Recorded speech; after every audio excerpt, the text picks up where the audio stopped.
didn't see you come in. You must have illegally entered my home. I was just brushing up on some grammar.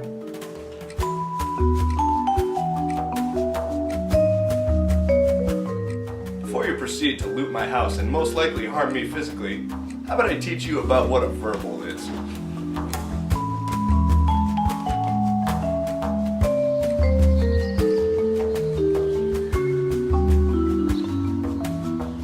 Well, you might be asking yourself, what the is a verbal? Well, first off, watch your mouth. And secondly, a verbal is a grammatical term that people use every day, even if they don't know it.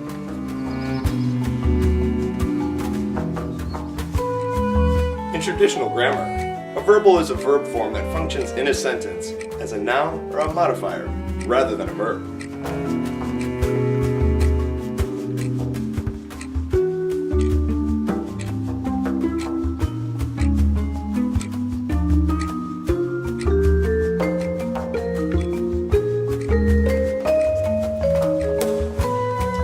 There are three different types of verbals: infinitives, gerunds, and participles. Not to mention the verbal abuse I get from my wife. But seriously, don't take my word for it. Why don't we learn what infinitives are through the words of William Shakespeare?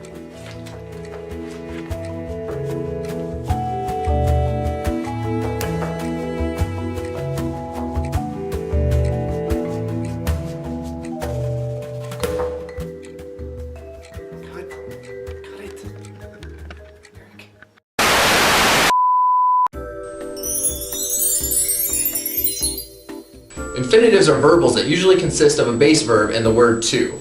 Infinitive phrases can function as nouns, adjectives, or adverbs in a sentence. To demonstrate infinitives, we've selected a passage from a well-known speech performed by Hamlet. To be or not to be? That is the question. You suck! In that sentence, to be is acting as the noun, or the subject of the sentence. However, infinitives can also be an adverb or an adjective depending on the situation. You suck! Gerunds are verbs that always end in ing. They also always function as the noun in a sentence. Let's see if you can find the gerund in the following excerpt from Edgar Allan Poe's The Raven.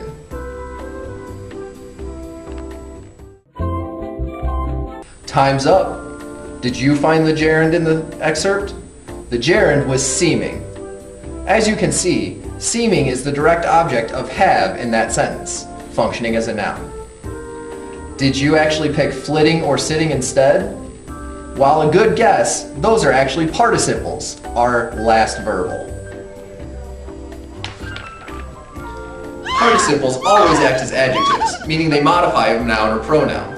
There are actually two types of participles, present and past. Present participles end in ing, while past usually end in ed, d, en, or n, although there are other endings. You've already seen an example of present participle in The Raven. For past participle, here's an excerpt from the Mother Goose nursery rhyme, The House That Jack Built. This is the priest, all shaven and shorn, that married the man, all tattered and torn, that kissed the maiden, all forlorn. In these lines, shaven and shorn are modifying priest, while tattered and torn are modifying man. As you can see, they're acting as adjectives, like participles always do. Terrific, terrific. You may have noticed that I've changed scenery. That's mostly because I got the house arrest ankle bracelet off, and also because classrooms are a place of learning. I hope that you learned what a verbal is. I know I did. Before this, I just read the definition off dictionary.com. Well, anyways, Oh, excuse me. My parole officer is calling me. Yes, Jeremy.